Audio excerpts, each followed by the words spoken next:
Hello, Steve Fletcher here, and welcome to the Everything Guide to Learning to Play Guitar. Before we get started, can I ask you please to like this video, subscribe to my YouTube page, and really help me grow my business.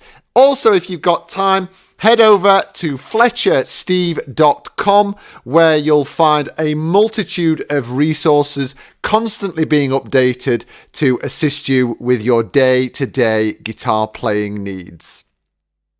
Okay, so new song time, and excitingly, a brand new chord for you to get to grips with. It's always a nice thing to do when you get to a brand new chord, something new, something more challenging to do. Of course, your old chords are that little bit more familiar to you, so there's always that little bit of an overlap where you have a new chord and you're trying to slot the how to do it in. It doesn't always happen straight away. You do have to sort of maybe give it a couple of days or a good amount of practice to get that new chord as tightened up as all your older chords. All right, this is completely normal. Quite frankly, it won't go away. That's always going to be the case. Whenever you do something new, it's going to take you a little while to integrate it into the stuff that you've been doing for a little bit longer.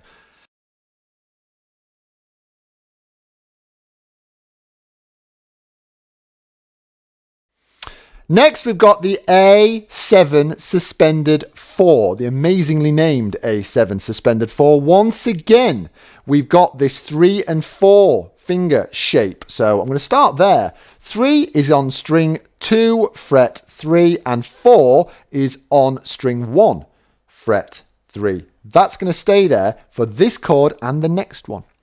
Finger 1 is going to go on string 4, fret 2, and finger 3 is going to go on string 3, fret 2.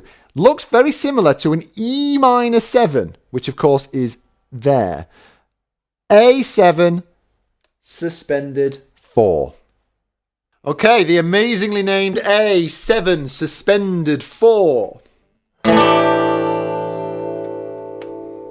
And just on the side, you've already had A7, which was that adding that little finger to the A, and the A7 part of the A-sus4 is that bit there, and the sus4 bit of the A chord of the A7 suspended 4 is that third finger going in. So hopefully you might start to see how we're building these names of the chord based on around what you're doing, because the name of a chord is essentially a code for where your fingers land.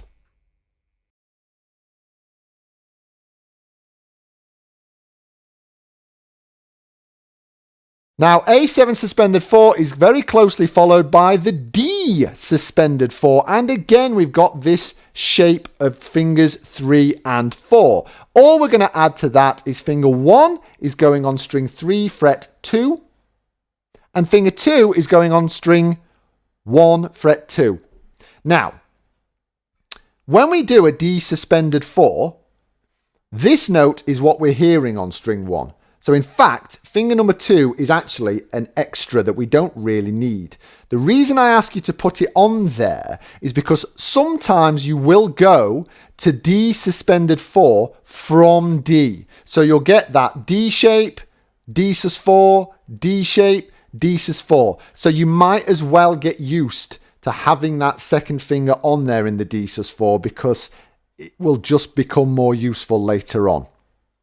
All right, the D suspended 4. And comparing that to the D,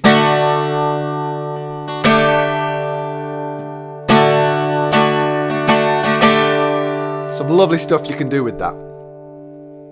Thanks very much, everybody, for watching, and we'll see you next time. Bye-bye.